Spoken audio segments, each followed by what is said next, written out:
how many good guys and gals got good and gutted? Let's find out. After I open this present from Zoran. I shouldn't have. Oh God! Oh!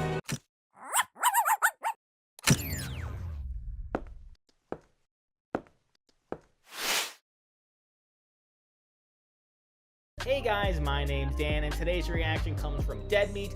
This is Child's Play 1988 Kill Count Recount, and I am so excited for this for so many reasons. One of them being when I first got into reacting to Dead Meat videos, some of the first videos that I saw were of the recounting of the Friday the 13th franchise, which I absolutely love because it's probably my favorite franchise and favorite character in horror movie history, being Jason.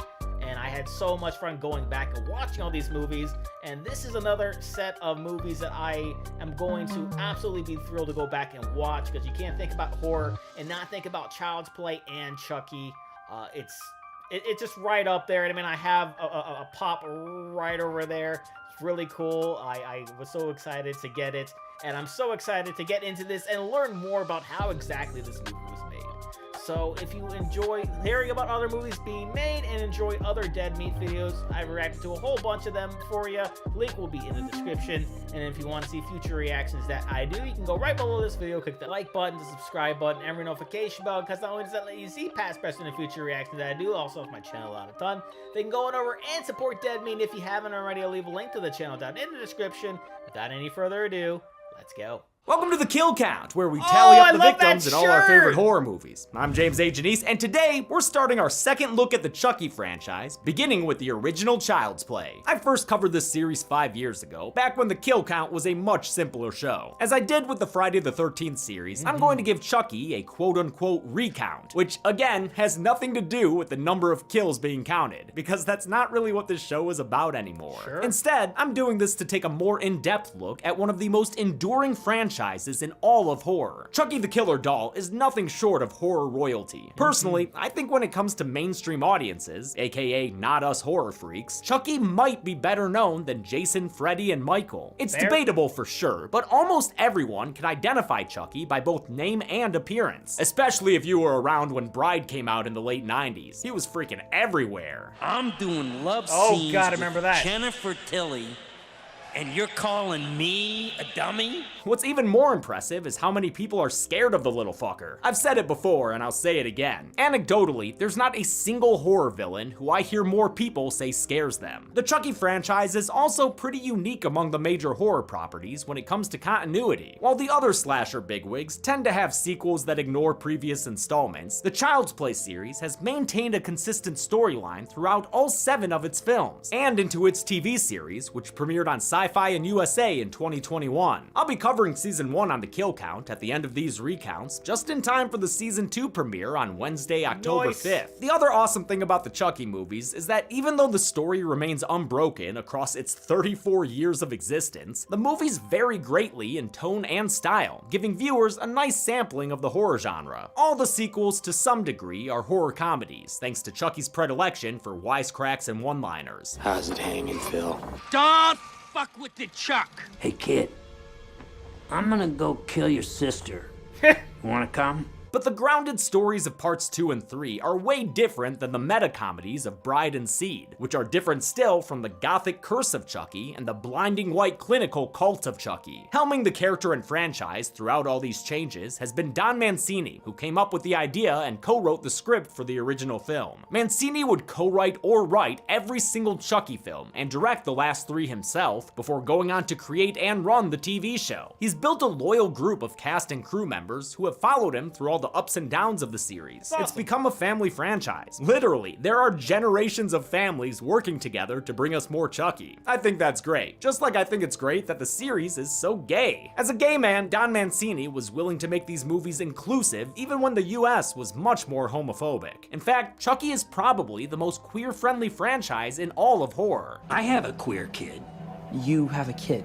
Gender fluid. Every legend starts somewhere, and Chucky's begins with the original Child's Play. Created and released in 1988, this movie is a bit of an outlier when compared to everything that would follow. It's much more serious than its sequels, just as much a psychological thriller as it is a slasher. Chucky lies low for half the damn movie, and I think only spits out a single pun, maybe two. Mancini's original script was rewritten many times over, with John LaFia and director Tom Holland, no, not that one, receiving co-writer credits. There is so much to say about the production of this film, a lot of which would have implications for the rest of the series. But I've given this episode enough of an intro. Let's once again get to the kills. Hell yeah. The movie begins with a Chi-Town chase. Detective Mike Norris tries to catch up to the Lakeshore Strangler Charles Lee Ray, but this is a mustard-only town, so the hot dog detective takes a shot that hits Ray right in the buttocks. Though he's good at sit-up gunfire, Ray's confidant, Eddie Caputo, decides to play it safe and drive away, leaving Ray behind. Eddie, help me! Eddie, don't leave me, God, no! Charles Lee Ray is played by a 37-year-old Brad Dourif, who had an Oscar nom from One Flew Over the Cuckoo's Nest, and who is always a delight to watch and listen to. We've seen him on this channel in Alien Resurrection and Rob Zombie's Halloweens. He was cast by director Tom Holland after playing the villain in Fatal Beauty, Holland's Whoopi Goldberg action comedy thriller. Okay. Hoping to nab a copy of Fireball Island, Ray shoots his way into a toy store. Norris follows. Hey, while you're in there, detective, could you please pick me up a title card? His shopping complete, Norris moves on to shooting Ray and trying to eat his gloves. Pewy! Ray realizes he's dying and swears revenge on Norris and his cowardly partner Eddie, but probably some matter what, right? No matter what! Oh, my bad. No matter what. He makes his way past a fucking good guy SMG and takes the absolute clumsiest fall imaginable straight into a stack of good guy dolls. There's gonna be a even clumsier one coming up later. Looking to escape through the power of voodoo, so it's a good thing he saw this baby doll. He launches into an incantation to begin a soul migration.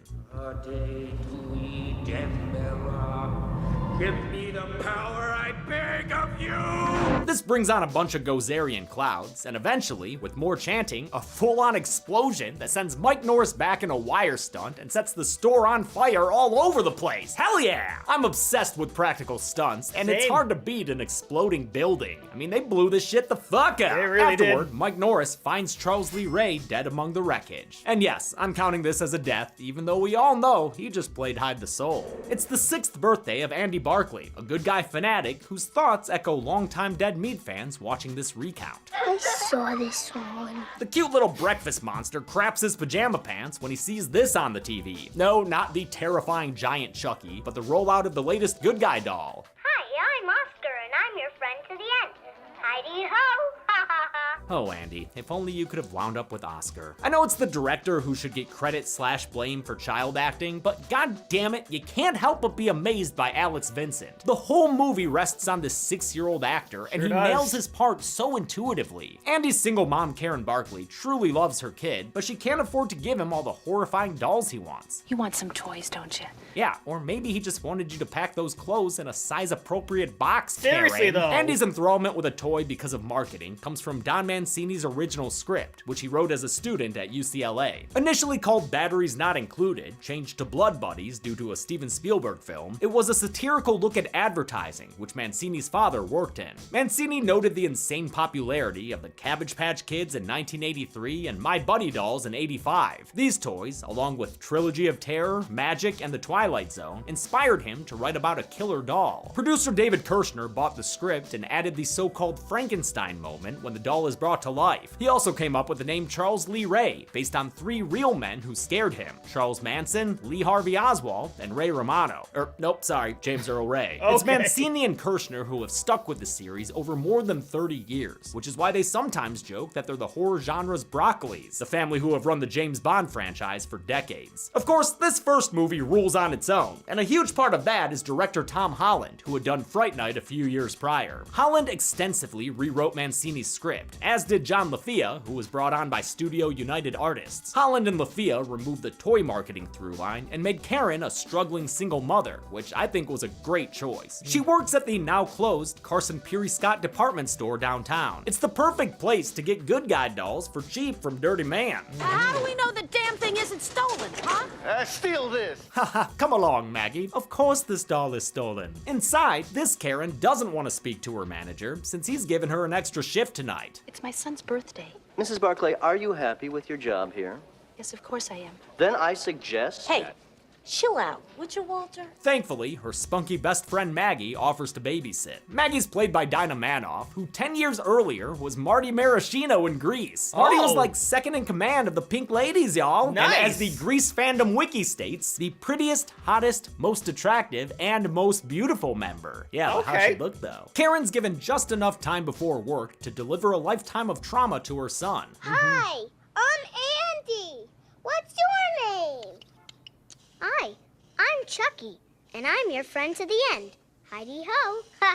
3 men are primarily responsible for Chucky's universally recognizable appearance. Don Mancini described Chucky's look in his script, which producer Kirshner used to make sketches, both of Chucky as a good guy doll and in his scarier possessed form. Based on Kirshner's designs, the physical doll was then built by Kevin Yeager, a special effects artist who had already worked on a Friday the 13th and a couple of Nightmare films. He did Freddy's Part 2 makeup and the animatronic Freddy Snake in Dream Warriors. We'll talk more about his animatronics later, but Child's Play wound up being important for Yeager in another way. He and star Catherine Hicks fell in love, married 2 years later, and are still together today after 32 years. I had already heard the name Kevin Yeager, and I'd seen you with Little Puppeteers, and I thought, oh my God, he's so cute. You don't remember meeting me the first time. I walked up, Miss Hicks, and I handed you the doll, and you were hot. Andy takes to Chucky immediately, I love it. teaching him all sorts of important life skills. That's how you build things. All Chuck wants to do is watch the news about Eddie Caputo, but Maggie's too tired after splitting the diopter all night. She tells the boys it's Betty Bye time and drags Chucky to the room by a dislocated arm. While Andy gets ready for bed, haha, mad dog! Chucky can't help but get more boob tube action in. Be grateful it's just the news, Maggie. Knowing Chucky, I'm surprised it's not scrambled porn. The movie's first act is mysterious, never completely confirming that Chucky is possessed. Like, sure, we saw Brad Dourif do some voodoo, and the doll turned its head towards the news, but it waits to play its hand for a good long while. I told you she'd be mad at you if you watched the news. Like, this whole long-ass shot that zooms in on Chucky's dumb face never once betrays so much as a twitch or an eyelid flutter. Chucky was much more lively and present in the original cut, which was put together by director Tom Holland and ran more than 2 hours long. For whatever reason, during production, tensions arose between Holland and the man who hired him, producer Kirshner. When filming ended, Holland left the project, and Kirshner brought in Mancini to get his input on the edit. They decided to go the route of Alien and Jaws, and cut out a half hour of Chucky footage from the movie's first half. It is incredibly rare for a movie screenwriter to have anything to do with its editing process. By inviting Mancini to help him, Kirshner solidified their friendship and creative partnership that continues to this day. The ambiguity continues when a small figure runs around in the background. That could have been Andy. I mean, we know it's not, but the audience never conclusively sees the other side of this attack on Maggie. Unless by the other side, you mean the other side of this window on a high floor of the Brewster apartments. Maggie falls out of it to her death on top of a truck, leaving an empty nest behind. That was the crazy, like, fall that I was talking about. Because if you, like, watch it closely, she gets hit and then stumbles for, like, a couple of seconds and then, like, almost launches herself out of the window. Karen gets home and waves goodbye to, someone on the bus, then runs into her apartment to see what the flutter-handed fuss is all about. Damn, them cops making themselves at home here, huh? She finds her kid and hugs him, then meets Detective Mike Norris. He has the job of delicately telling her that her best friend is dead. Miss Peterson's dead, Miss Barkley. What? Jeez, dude, want to sand off an edge there, maybe? How? She fell from your kitchen window. I guess not. Norris is played by Chris Sarandon, who had been in The Princess Bride and director Holland's Fright Night, and who would go on to be the speaking voice of Jack Skellington. This Humper Dick suspects Maggie didn't just fall. Maybe she was pushed by a tiny being like Andy. Yeah, you kid, show me your shoes. Andy's feet ain't dusty like the prints on the countertop, but later, Andy notices that Chucky's chucks are. Quick, better tell the grown-ups, Andy, even if you stumble with your line. Mommy, I know who was on the kitchen counter. Andy. Who, Andy? I thought I told Who? Chucky. This kid's cuteness should be outlawed. But Mom. outlawed, I say! After sending the cops home, Karen questions her kid, but that boy's been hanging out with a bad influence. He said Aunt Maggie was a real bitch and got what she deserved. Alex Vincent was so hesitant to swear, he pretended he couldn't remember that line during his audition. I knew the line, I just couldn't say it in front of you. I couldn't get myself to say it. Sure. It's clear he was a mature kid, and everyone appreciated his professionalism. He was great from the, he never looked at it and was frightened of it. He was a great kid to work with. He was also never afraid of the Chucky doll on set, because, as he'd always say, when they called cut, it would stop trying to kill him. Chucky's already isolating Andy from the people around him, which won't stay true of Karen for long, but will be an ongoing thing for the poor kid. You're right, Chucky. She didn't believe me. What's great is how clever Chucky is to not say anything suspicious when he knows other people are around. Hi, I like to be hugged. Good. I'd love to hug you too. And for that one final night, everything was okay. The next day, Andy and Chucky don't want to go to school with all the lesser good guy dolls. Instead, Chucky has Andy take him on the goddamn L train, all the way to the South Side's famed Burning Barrel district. One of my favorite parts about Child's Play is how much of Chicago we get to see. While interiors were mostly filmed on sets in Culver City in Los Angeles, production began with all the exterior shoots in Chicago in January 1988. True to Chicago in January, it was a very cold shoot. My vocal cords froze in my throat. Like I always say, it's great when a movie shows a snapshot of a city in time. Child's Play shows us several different parts of late 80s Chicago, and I love it. Chucky's guided tour of the city takes Andy to Eddie Caputo's hideout / rat sanctuary. Come one, come all, rats, your safe haven is here. While Andy's tinkling in a trash pile, Chucky holds his thumbstick down to first-person sprint across the street. Inside the house, Chucky turns on the stove and blows out the pilot light. Eddie, hearing that he's not alone, takes out his gun and slinks around the house. A laugh lures him into the kitchen, where he fires and blows himself up along with the whole damn house. Whoops. Oh my god, they did it again! They blew up a whole fucking building! Yes! That ain't no bootleg death blow. Karen's called into the police station, where Andy is enduring a little good guy bad cop. He insists to the adults that Chucky's behind all of this, but the doll won't loosen his plastic lips. Come on, Chucky, say something. Tell me why you lied to me about everything. Man, this scene hits hard. Norris and Karen are heartbroken about Andy's state, and Andy's so frustrated that his best friend is betraying him. Mommy, he's doing it on purpose. He told me never to tell about him or he'd kill me. Andy is left with a doctor who looks like a game show host, so Karen returns home with Chucky by herself. She's not sure what to think of this doll, since her sweet little son is so insistent that he's a bad guy. Say something, damn it!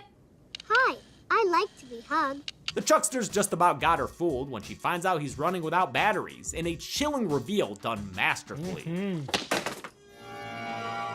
With the batteries out of the box, the cat's out of the bag. That Chucky's being powered by nothing but jump scares. Hi, I'm Chucky. Wanna play? Karen threatens to burn Chucky in the fireplace, which finally gets him to reveal himself. You stupid bitch, you filthy slut! Did you fuck with me? With those immortal, vulgar words, Chucky immediately establishes himself as one of the nastiest little fucks you'll ever see. Chucky scream bites Karen on the arm, and when she tosses him aside, the doll gets right back up and skedaddles. She's unable to keep up with the elevator he takes down, so by the time she gets out to the street, she's lost him. Chucky's voiced by Brad Dourif, but that wasn't always going to be the case. I'm not 100% sure, but I think he was initially hired to only be Charles Lee Ray. It's confusing because he definitely did rehearsals as Chucky, even physically acting like the doll. You stupid bitch, you filthy slut! Still, an early cut of the movie had Chucky voiced by the incredible, amazing late Jessica Walter, who would wind up using her voice talents in Archer. You little... Ow! Ow! Had me worried sick! Mother! Stop it! However, the Jessica Walter version did poorly at test screenings. And it's really funny because Chucky sounds gay. Dourif came back in and used his worm tongue to re-record all of Chucky's lines, using a voice that sounds like a caricature of his One Flew co-star Jack Nicholson. As for the good guy doll's voice, that was done by an actual 9-year-old, Eden Gross, who would play a young Al Bundy and Married with Children the same year. Finally, John Franklin from Children of the Corn also lent his voice to the movie, as the nightmare Chucky suit guy on TV. We even turn our heads and blink our eyes when you talk to us. Karen finds Detective Norris and tells him the doll did it, but this pumpkin kid King has grown so tired of hearing the same old thing. Good night, Mrs. Barkley. Undeterred, Karen says she's going to find the peddler that sold her Chucky in the first place. She heads there, and after searching in pantomime, finds the ribald doll dude. Mister, I'm not gonna hurt you. Yeah, I don't think he's worried about you hurting him, Karen. No. In fact, he immediately tries to sexually assault her until Norris shows up with a knee to the groin. He tells the peddler there will be great suffering in Gildor if he doesn't tell him where he got the doll. The peddler says he found it in a burnt-out toy store, a place Norris is familiar with. Charles Lee Ray died there. Who? Come on, Karen, pay attention Hey, to your keep up, kid. let He done him told go. you. His real name is Charles Lee Ray. Norris mentions the lightning strike and Ray's dying promise to kill him and Eddie Caputo. No matter what! And that's enough to convince Karen Barkley that her son has been right all along. I found out that Chucky is Charles Lee Ray. Norris still doesn't believe her, which is to his detriment, because that killer doll's in his car's back seat, and he's eager to get lethal vengeance. Good night, asshole! The ensuing scene is full of car crashes, a cigarette lighter to Chucky's face, and a dangerous knife stab. Damn, Chucky, you down with incantations and castrations? Apparently. The entire time this is happening, though, I'm wondering why Norris doesn't just pull over, man. Eventually, the car flips over in this movie's third awesome practical stunt. Chucky reveals that he's the Lakeshore Strangler because his stabbing has terrible aim. He gloats that Norris can't hurt him in this body, but a gunshot sends him screaming and running away. He heads to the home of his voodoo priest, Dr. John, which is where the Chucky animatronics really get to shine. It's me, Chucky. What do you think? The gree work? While Gremlins had shown off recent advancements in animatronics, Chucky was a whole different ballgame. 9 different animatronic dolls were used, many of them designed for specific purposes. When they needed Chucky to walk, they used the model with a servo motor, like you'd find in a radio-controlled car. When they needed Chucky to make grand gestures and be demonstrative, they would use the cable model that gave them finer control over his body parts. Other models included one that was essentially just a rod puppet, and one that simply flailed around thanks to a power drill motor in its body. These animatronics were controlled by groups of up to 9 dudes, each operating a specific part of the Chuckster. Sometimes working beneath sets built 6 feet off the ground, one person would control blinking and the movement of Chucky's eyeballs. A different person would handle the eyebrows, yet another his cheeks. The late puppeteer Brock Winkless would manipulate Chucky's jaws with a mask-like apparatus. That's while amazing. simultaneously controlling his lips with a bunch of joysticks. Holy That's shit. so cool! That is so cool, dude. Sleepy, gesundheit. The puppeteers grew more comfortable as production went on, so they'd loosen up and give the doll more and more personality. Chucky's voodoo is John Bishop, aka Dr. Death. He's the one who taught him how to ade-do the Dambala, which is part of a voodoo spell to give someone life after death. But now Chucky's starting to suffer in this body. Last night I got shot. You know something? It hurt. It hurt like a son of a bitch, it even bled. The doll body is becoming more human, and that's reflected by his change in appearance. His skin has changed from shiny plastic to fleshy with imperfections. His eyes have grown sunken, and his hairline receded, giving him a Jack Nicholson appearance to match his voice. But Dr. Facilier doesn't want to help Chucky, because he's no longer proud of his work. You're an abomination. An outrage against nature! I mean, dude's not wrong. Chucky takes Dr. John down with a voodoo doll, something that's weird to see in a Chucky movie in retrospect. This voodoo element was the biggest change director Holland made to the script. You get the sense that Mancini wasn't a fan. Well, that's a whole other kind of magic that's going on in this movie. So it's like, well, if he has a voodoo doll of this guy, why can't he make voodoo dolls of all the other people he wants to kill? Probably best not to think about it too much. Holland also wrote in the next thing that John tells Chucky under duress. To get out of this doll body, he'll have to transfer his soul into the first person he told his real identity to. I don't believe it. Well, believe it, Chuck, and try not to be weird about it, okay? I have a date with a 6-year-old boy. Damn it, Chucky, phrasing! On his way out, Seriously, Chucky dude. stabs the voodoo doll, fatally wounding John Bishop before he's found by Norris and Karen. His last words are to tell them the trick to destroying Chucky. Through the heart. Well, his last words and half words, I guess. With Chucky's doll body turning human, he's racing to get his soul out of this plastic prison. No one at the kid jail believes Andy, of course, and after some heartbreaking tears, he's left getting chased by Chucky, who's depicted in various ways, including this thing that lives in my nightmares. Andy flees to an operating room where Chucky's attacks leave him scared and having to arm himself with a scalpel. Oh my god, someone please tell me that thing has been dulled. I am so worried for Alex Vincent with how he keeps tripping all over the place. place. A doctor named Ardmore appears and tries to treat Andy's troubles with sedation. No fair, no fair. Chucky treats the doc like a regular Judd Crandall, then affixes to his head an electroshock thingy. As Andy screams for him to stop, Chucky turns on the juice and gets Ardmore's head smoking. It's sad how scared Andy gets of this kill as he runs, or trips, away. I could have used some better burnt makeup though. Karen and Norris get to the hospital too late, but Karen knows Andy will return home on his own. He does, and barricades the front door before ducking into the closet so he can play at Laurie Strode. Chucky makes his way up to the apartment, suffering an insult along the way. Ugly doll. Fuck you. With the front door barred, the guy in the Chucky suit will have to get in the festive way. He's right here, and he ain't no Santa Claus. Chuck stalks around with his voodoo knife and remembers that it's Andy's birthday. As a gift, Chucky bequeaths unto Andy his first ever punny one-liner. The first of so fucking many. With a body at his disposal, Chucky gets to the chanting. Hade Dewey Dembella. His words bring all the clouds to the town, and they're like, we're bringing rain down. Damn right, this is a lightning round. He could teach you, but he murdered the guy who taught him. It's a good thing the original incantation recitation takes so long, because Karen and Norris are able to get inside and stop Chucky before he can finish the job. Norris hunts for Chucky in Karen's hideous bedroom. Come on, lady, why you decorating like this a Holiday Inn Express? Chucky takes out the detective with a bat before Karen shoots him away. He doesn't like that. I love that fucking yell. Yeah, She's able to get Chucky into the fireplace like she threatened to do earlier, and with him shaking like a Furby to get out, it's up to Andy to ultimately light the fire for his best friend. We're friends to the end, remember?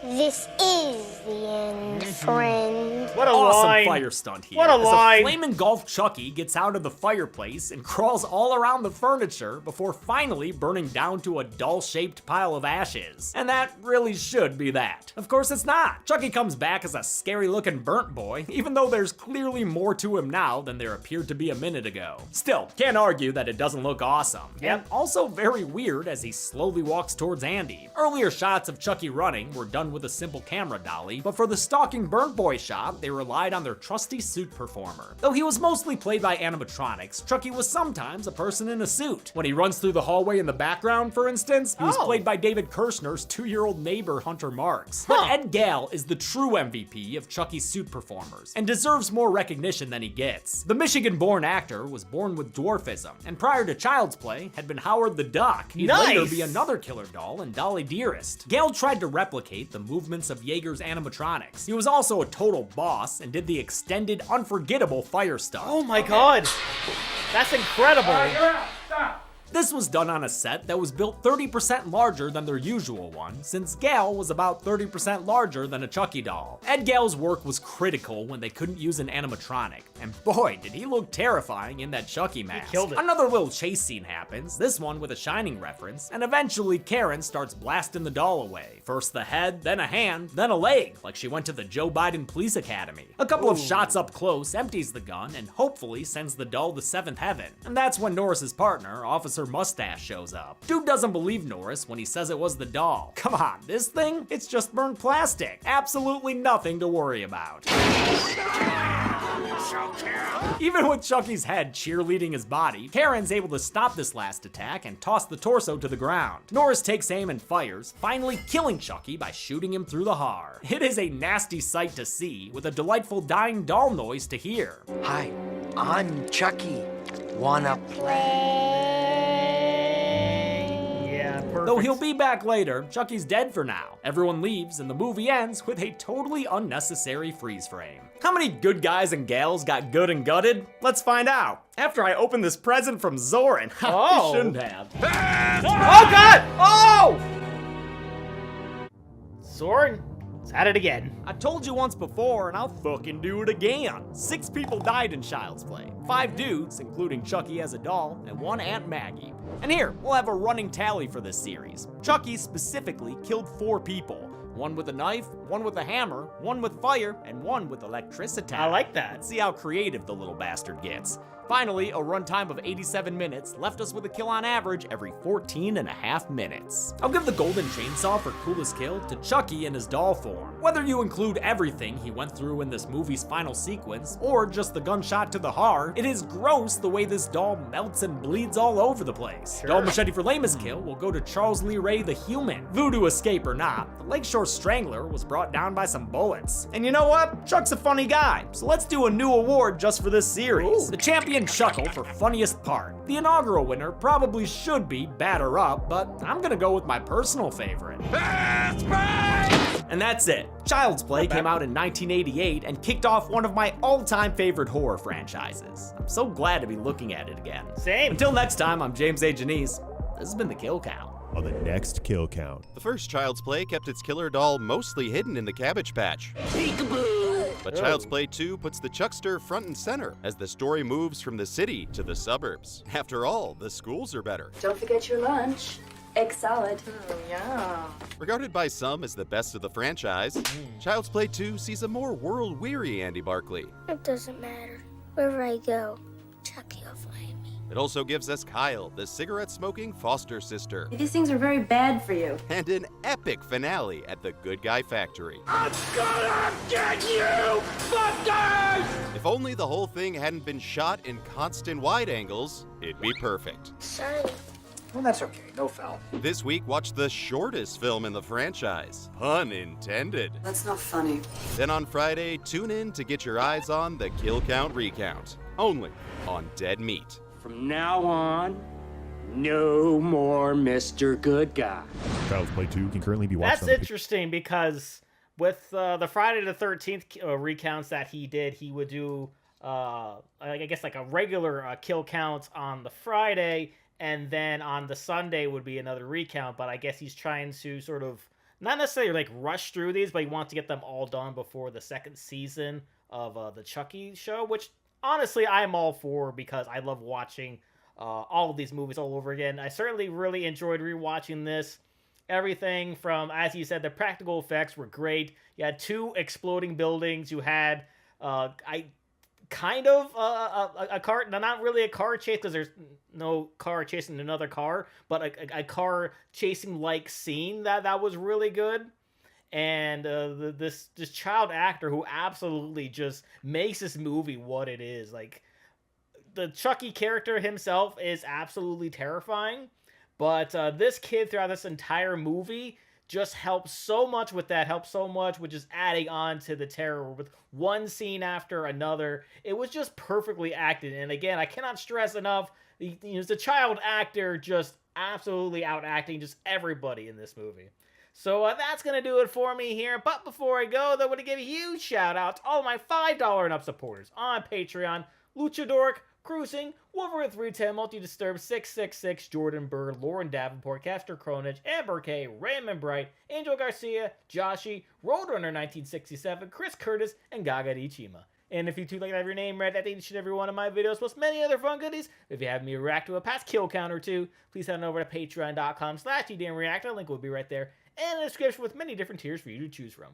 And if you'd like to have an easier way to get in contact with me and talk about today's reaction, you can head on over and join the channel Discord, where you can also chat with others about different reactions that I've done, or find out a little bit more about me, because I'm basically on there all the time. And with that being said, comment down below, let me know what did you think about the original Child's Play. Please leave a like if you enjoyed. I also want to see past reactions I've done to other Dead Meat videos. I got a nice playlist right over there for you. Share this video. Subscribe if you subscribed already. Ring notification bell because I put new videos every single day. And I'll see you guys next time.